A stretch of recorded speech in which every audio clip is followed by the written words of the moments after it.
Iran കരുതിയത് മുസ്ലിം രാഷ്ട്രങ്ങളൊക്കെ ഇറാനോടൊപ്പം നിൽക്കും. കാരണം ഇറാൻ ഒരു മുസ്ലിം രാഷ്ട്രമാണ്. പ്രത്യേകിച്ച് മതത്തെ കുറച്ചുകൂടി പ്രൊജക്റ്റ് ചെയ്ത് കാണിക്കാൻ ഭയങ്കര തിടുക്കമുള്ള ഒരു രാജ്യം കൂടിയാണ്. ഞങ്ങളോടൊപ്പം എല്ലാ മുസ്ലിം രാഷ്ട്രവും നിൽക്കുമെന്നാണ് കരുതിയത്. പക്ഷേ എല്ലായിടും അടിപതറി. ഇപ്പോൾ ജോർദാൻ പറയുകയാണ്, ഞങ്ങളുടെ അതിർത്തിയിലേക്ക് ഇസ്രായേലിനെതിരെ ഒരു ഡ്രോൺ ഒരു മിസൈൽ അയച്ചാൽ പിന്നെ ഇനിയൊന്നും ജീവനോടെ ഉണ്ടാവില്ല എന്നാണ്. ജോർദാനും ഇറാനും കൈവടിഞ്ഞു. അല്ല, ജോർദാൻ ഇറാനെയും കൈവടിഞ്ഞു. അത് തന്നെ കറക്റ്റ്. അതായത് ഇറാൻ്റെ ഒരു മിഥ്യാധാരണയായിരുന്നു ചുറ്റുമുള്ള മറ്റ് മുസ്ലിം രാഷ്ട്രങ്ങളെല്ലാം ഇറാന് സപ്പോർട്ടായിട്ട് വരും എന്നുള്ളത്. ആ ഒരു ധാരണയുടെ പുറത്താണ് പാകിസ്ഥാൻ്റെ കയ്യിൽ മറ്റേ സാധനമുണ്ട്, ഞങ്ങളിപ്പോൾ തീർത്ത് കളയും, പാകിസ്ഥാൻ നമുക്ക് വേണ്ടി കളത്തിലിറങ്ങും, നേരത്തെ നമ്മളെ പ്രേമം പറഞ്ഞ പോലെ രമണൻ ഇറങ്ങും എന്ന് പറഞ്ഞതുപോലെ ആ ഒരു പ്രതീക്ഷയിലാണ് അവർ നിന്നിരുന്നത്. പക്ഷേ അതൊന്നും നടന്നില്ല, അതൊന്നും നടക്കാനും പോകുന്നില്ല. കാരണം ഇതിൻ്റെ പ്രധാന കാരണം ഇസ്രായേൽ എന്നുള്ളൊരു ഇസ്രായേൽ വമ്പൻ ശക്തിയായതുകൊണ്ട് മാത്രമല്ല, ഇസ്രായേലിൻ്റെ ബാക്കപ്പ് സപ്പോർട്ട് എന്ന് പറയുന്നത് അമേരിക്കയാണ്. ലോകത്തെ ഏത് രാഷ്ട്രങ്ങളും അമേരിക്കയായിട്ട് ഒരു നേരിട്ടുള്ളൊരു ഏറ്റുമുട്ടലിന് തയ്യാറെടുക്കുമ്പോൾ അവരൊന്നുകൂടെ ആലോചിക്കും, ഇത് വേണോ, നമുക്ക് ഭാവിയിൽ ഏത് രീതിയിലൊക്കെ ഇതിൻ്റെ പ്രത്യാക്രമണങ്ങൾ, ഇതിൻ്റെ പ്രത്യാഘാതങ്ങൾ ഏതൊക്കെ വഴിക്ക് വരും എന്നുള്ളതിനെക്കുറിച്ച് ഒന്നുകൂടെ ചിന്തിച്ചിട്ട് മാത്രമേ അമേരിക്കയായിട്ടൊരു നേരിട്ടുള്ള ഏറ്റുമുട്ടലിന് അത് ഏത് രാഷ്ട്രങ്ങളായാലും നിലവിലെ സാഹചര്യത്തിൽ അതിന് തയ്യാറാവുള്ളൂ. റഷ്യ ആണെങ്കിലും ചൈന ആണെങ്കിൽ പോലും ഇപ്പം അതൊന്നുകൂടെ ആലോചിച്ചിട്ട് മാത്രമേ തീരുമാനം. അതിന് പ്രധാനപ്പെട്ട മറ്റൊരു കാര്യം കൂടി ട്രംപാണ് അവിടെ ഇരിക്കുന്നത്. അത് പ്രധാന ഒരു പോയിൻ്റ് ആയിട്ടുള്ളൊരു കാര്യം. ഇപ്പോൾ ഈ പറഞ്ഞ പോലെ ജോർദാൻ്റെ കാര്യം, ജോർദാനും സിറിയയും തമ്മിൽ 1994 ജോർദാനും ഇസ്രയേലും തമ്മിൽ 1994 ഒരു സമാധാന കരാർ ഒപ്പിട്ടിട്ടുണ്ട്. അവർ തമ്മിൽ യുദ്ധം ഉണ്ടാവില്ല. മാത്രമല്ല ജോർദാൻ ഇസ്രായേലിനെ സപ്പോർട്ട് ചെയ്യും.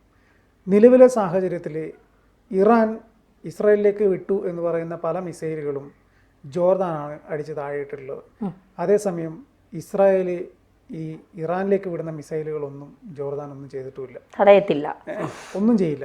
കാരണം ഇവർ രണ്ടും ഈ സാധനം അങ്ങോട്ടും ഇങ്ങോട്ടും വിട്ട് കഴിഞ്ഞാൽ ജോർദാൻ്റെയും സിറിയയുടെയും തലയുടെ മുകളിൽ കൂടെ വേണം ഇത് പോകാൻ.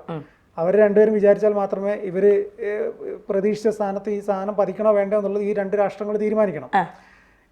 ഇവർ തമ്മിൽ, അതായത് ഇസ്രായേലും ഇറാനും തമ്മിൽ യുദ്ധം തുടങ്ങിയ സമയത്ത് ജോർദാൻ്റെ വ്യോമാതിർത്തി അടച്ചിരുന്നു. ആദ്യഘട്ടത്തിൽ വ്യോമാതിർത്തി അടച്ചു. പക്ഷേ മണിക്കൂറുകൾക്കകം തുറന്നു കൊടുത്തത് ഇസ്രായേലിന് വേണ്ടി മാത്രമാണ്.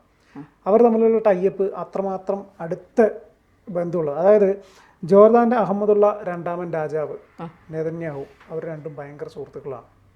അത് ഞാനീ പറഞ്ഞതുപോലെ 1994 കരാറിന് ശേഷം ഈ രാഷ്ട്രങ്ങൾ തമ്മിൽ വലിയ വിഷയങ്ങളൊന്നുമില്ല.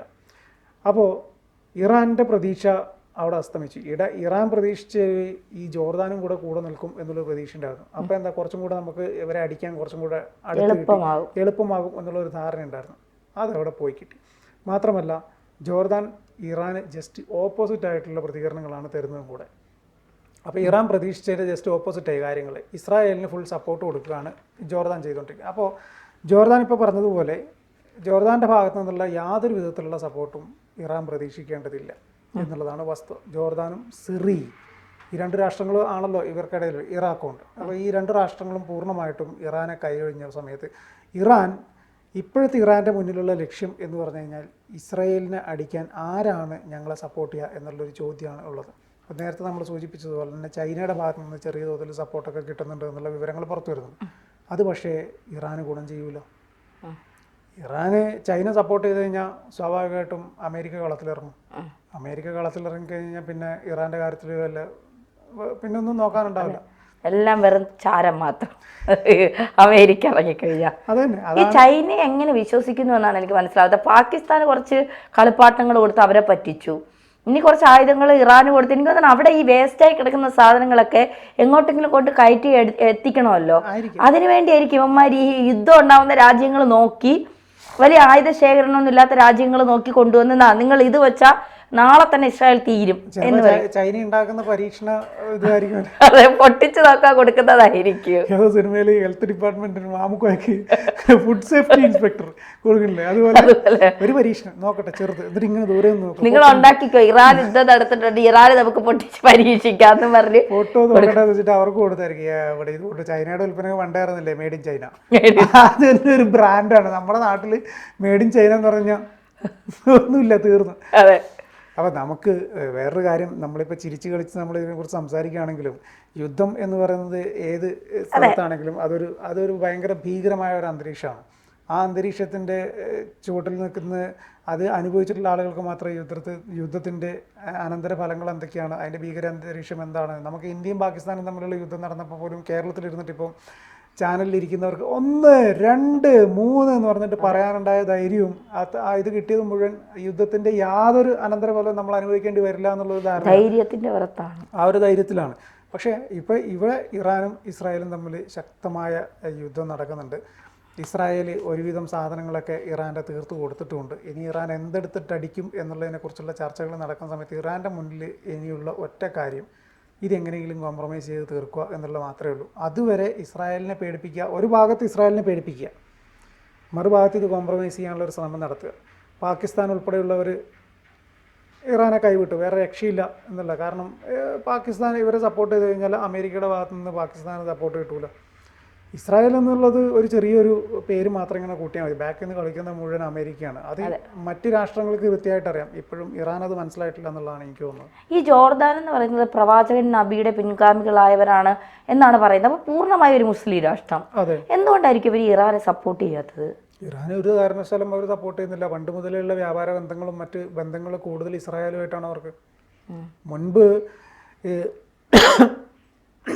വേണ്ടടാ മുൻപ് ഇതുപോലെ ഇസ്രായേലുമായിട്ടൊക്കെ ജോർദാൻ വലിയ യുദ്ധവും കാര്യങ്ങളൊക്കെ ഉണ്ടായിരുന്നു. അത് പിന്നീട് ഞാൻ നേരത്തെ സൂചിപ്പിച്ചത് 1994 കരാറോടുകൂടിയാണ് അത് തീർന്നത്. അപ്പോൾ അവർ തമ്മിലാണ് ഇപ്പോൾ അവിടെ ഭരിക്കുന്ന രാജാവും നെതന്യാഹുവും തമ്മിൽ വളരെ അടുത്ത സുഹൃത്ത് ബന്ധമുള്ള ആളുകളാണ്. അപ്പോൾ സുഹൃത്ത് ബന്ധമുള്ള ഒരു രാഷ്ട്രം വേറൊരു രാഷ്ട്രമായിട്ട് അടിയുണ്ടാകുമ്പം അവൻ മുസ്ലിമാണ് എന്ന് പറഞ്ഞിട്ട് അവനോട് കൂട്ടുകൂടണമെന്നില്ല. കാരണം അവിടെ കൂട്ടുകൂടിയിട്ട് കാര്യമില്ല. പിന്നീട് അടുത്ത വ്യാപാര ബന്ധങ്ങളും മറ്റ് ബന്ധങ്ങളും കൂടുതലും ഇസ്രായേലുമായിട്ടാണ് ഈ ജോർദാന് വേണ്ടത്. അതുകൊണ്ടാണ് ഒരു മുസ്ലിം രാഷ്ട്രം എന്നതുകൊണ്ട് മാത്രം. അങ്ങനെയാണെങ്കിൽ പിന്നെ സൗദിക്കും ഖത്തറും കുവൈറ്റും യു എയിലെ രാഷ്ട്രങ്ങൾ അവരോടൊക്കെ നിൽക്കുന്നില്ലല്ലോ. എന്തുകൊണ്ട് നിൽക്കുന്നില്ല? അവർ പറയുന്നത് ഞങ്ങൾക്ക് തീവ്രവാദത്തെ വളർത്തേണ്ട, ഞങ്ങൾക്ക് യുദ്ധം അറിയണ്ട, ഞങ്ങൾക്ക് ഞങ്ങളുടെ വികസനം, ഞങ്ങളുടെ രാജ്യത്തിന്റെ വികസനം, അതുമായി പ്രാപ്തരായ രാജ്യങ്ങളോടൊപ്പം ഞങ്ങൾ നിൽക്കും. അതിലപ്പുറം ഇറാനിലാണെങ്കിലും ഇപ്പൊ ഈ യുദ്ധം നടന്ന സമയത്ത് ഇറാനിൽ കൂടുതലും മരിച്ചത് സിവിലിയൻസ് ആണ്. അവിടുത്തെ സാധാരണക്കാരായ മനുഷ്യരാണ്. ഒരു രാജ്യത്ത് യുദ്ധം നടക്കുമ്പോൾ അവിടുത്തെ സാധാരണക്കാരായ മനുഷ്യർ മരിക്കുമ്പോൾ അവിടുത്തെ പിന്നീട് ഉണ്ടാകുന്ന ബുദ്ധിമുട്ടുകൾ എന്തൊക്കെയാണെന്ന് അവിടെയുള്ള ജനങ്ങൾ ഇപ്പം തന്നെ അവിടെ ഭരണമാറ്റം വേണം എന്നുള്ളൊരു കാര്യം പറയുന്നുണ്ട്. അവിടെ സാധാരണഗതിയിലുള്ള ആളുകൾക്ക് ജീവിച്ച് മുന്നോട്ട് പോകണമെങ്കിൽ അവിടെ ഭരണമാറ്റം വേണം എന്നൊരവസ്ഥയിലേക്ക് കാര്യങ്ങൾ പോയി. തീവ്രവാദത്തെ വളർത്താൻ അവിടെയുള്ള ആളുകൾക്ക് താല്പര്യമില്ല, മതത്തെ വളർത്താൻ അവിടെയുള്ള ആളുകൾക്ക് താല്പര്യമില്ല. ഇത് ചുരുക്കം ചില മതം തലയ്ക്ക് പിടിച്ച മതഭ്രാന്തന്മാർ നടത്തുന്ന ഒരു സമരമായിട്ട് അല്ലെങ്കിൽ ഒരു യുദ്ധമായിട്ട് നമുക്ക് ഇതിനെ കണക്കാക്കേണ്ടി വരും. ആ മതഭ്രാന്ത് തലയ്ക്ക് പിടിച്ചപ്പോഴാണ് അവർ കരുതിയത് ചുറ്റുമുള്ള മറ്റു മതരാഷ്ട്രങ്ങൾ, അങ്ങനെ തന്നെ നമുക്ക് പറയാം, മതരാഷ്ട്രങ്ങൾ കൂടി ഇവർക്ക് സപ്പോർട്ട് ചെയ്യും എന്ന് തോന്നി. ആരും സപ്പോർട്ട് ചെയ്യാനില്ല. ഇനി എന്താകും എന്നുള്ളത് വരും മണിക്കൂറുകളിൽ കാണാം. കാരണം ഇത് തീർക്കാൻ ഇറാൻ മുന്നിട്ടിറങ്ങിയില്ല എങ്കിൽ ഇറാൻ ഒരു ഓർമ്മയായി മാറാനുള്ള സാധ്യതയും കാണേണ്ടി വരും. അതെ.